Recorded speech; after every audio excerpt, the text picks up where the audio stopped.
Hello everybody, this is Gregory with How I Lost Over 100 Pounds and I Kept It Off for 30 plus years, where there should be no hesitance in your weight loss and weight maintenance. Today we're going to give some tips to the elderly, the geriatric, and those who are not too ambulatory on how they can lose weight and keep it off. And before we begin, if you need help from the weight loss perspective, contact me through the Clarity FM link found here in the episode notes. Also, check out my website, which has hundreds of articles and recipes. If you like podcasts, I have The Awakened Man, which is very health related, on Apple and Spotify. Rate and review if you check it out. And also I have The Cinema Rag, which has probably at this point 100 episodes about movies, celebrity gossip, and so forth. And lastly, if you appreciate my content, there's a link for PayPal. So the elderly, of course, have a more difficult time with weight loss for a variety of reasons. The number one is it's this kind of cruel combination that you see the antipod in 20-something-year-olds or high schoolers. With high schoolers and 20-somethings, their metabolism's burning fast, and they have athletic bodies, right? They're at the peak of their shape. And so the opposite of that, the antipod or the antithesis, would be older people whose metabolism is a lot slower and maybe clearly, in most cases, can't move like they did when they were 20. So what can be done about this? Certainly, being older does put some obstacles and impediments in weight loss. Doesn't mean that it's impossible. Certainly there are people who lose weight in their 70s and 80s and 90s, but typically it's not as common. So what are some just kind of like pragmatic approaches? Well, the most obvious pragmatic approach is lower your caloric intake. We can't be eating the same amount of calories at 80 than we were at 23.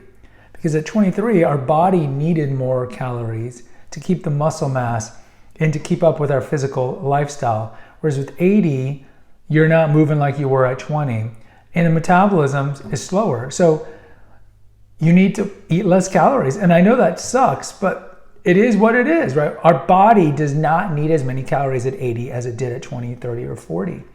And so it's easier to make that adjustment if you no longer have an emotional attachment to food. Because when you have an emotional attachment to food, of course, you're going to eat when you're sad, eat when you're happy, eat when you're angry, eat when you're, whatever it is.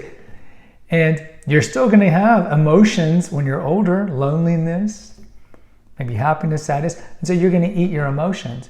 And of course, typically it's not broccoli that we're overeating, and it's going to be junk food. And they have a lot of calories and low nutrition. So certainly it helps if you've fixed the disordered relationship you have with food by the time you get to that age, because at that point you have more of a reasonable relationship with food. It's like I eat when I'm hungry, and I only eat till I'm no longer hungry, kind of like dogs do. You got to lower your caloric intake. Another one is you got to keep up with physical exertion to the best that you can. Look, 70, 80-year-olds typically aren't running. I go to a gym that has a pool, and I do see older people who are swimming, because they still want to do that aerobic workout, but they can't run, or they're not interested in running, or maybe doing the ellipticals. But there are certainly things you can do. Move the body, shock the body. That's the motto over at naturopathicearth.com, my website. And moving the body doesn't have to mean doing wind sprints. It can just be gardening, taking walks. Even if you're 80, as long as you're ambulatory, you can do walks. You can do, at my mom's retirement community, they have the water aerobics, where they have the women in the pool and they're moving in the pool. You can do that. They have chair aerobics. They have all these things. The point is, move the body and do the best that you can in terms of physical exertion. And same for strength training. There are older people who can still do some form of strength training. If you don't know what you're doing, then this is one of those times where you can either go online if you know how to use the computer if you're older, or get a trainer. But you can do simple weights. There's a lot of things. If you can still do push-ups, you could try doing push-ups and burpees and all these things. Just push the body, move the body, shock the body. So if you are eating better and you are moving the body, that's certainly going to help you with weight loss. And then you have the other biohacks. You can still fast. I would definitely check with your doctor about fasting at 75 or 80, but there's no reason why you can't do it, because we're kind of paleolithically wired to fast. So I would continue to do that. And understand too, like when you're 70, no one expects you to have the waistline you had when you were in college. So don't put too much pressure on yourself. You just don't want to be carrying too much weight. Like there's pear apple people and there's apple shaped people and pear shaped people. Apple shaped people tend to have all their fat around their organs, their chest and their visceral organs. Pear people, typically the women, are the ones that they don't have much fat here, but then it's boom around the hips.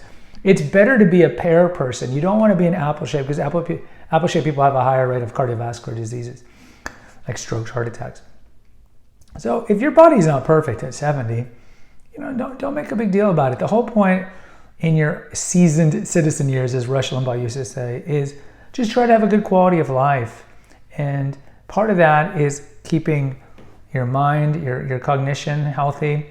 They talk about how dementia is type 3 diabetes. How there's a lot of studies coming out showing that how high sugar diet can increase your chances of getting dementia. So you definitely you don't want to be one of those people, and I've seen them in nursing homes. They just go in relatively vivacious, and then you go back 6 months later and they're just at the TV all day and they've just kind of lost everything, and they might live another 10 years. So you don't want to lose that quality of life. We all want to live, I wouldn't say we all, because I know people who wouldn't mind dying whenever God wills it. But if you're going to be on this planet, you definitely don't want to be wheelchair bound or bed bound. We want to live a long time and have a good quality of life, both cognitively and physically. So yes, when you're older, it's harder, but it can be done. So try to do the aforementioned steps, and also just don't be too hard on yourself. Guys, post in the comments. Let me know about your grandparents, parents, if they're overweight. My mother's 83. My father passed away and he was overweight.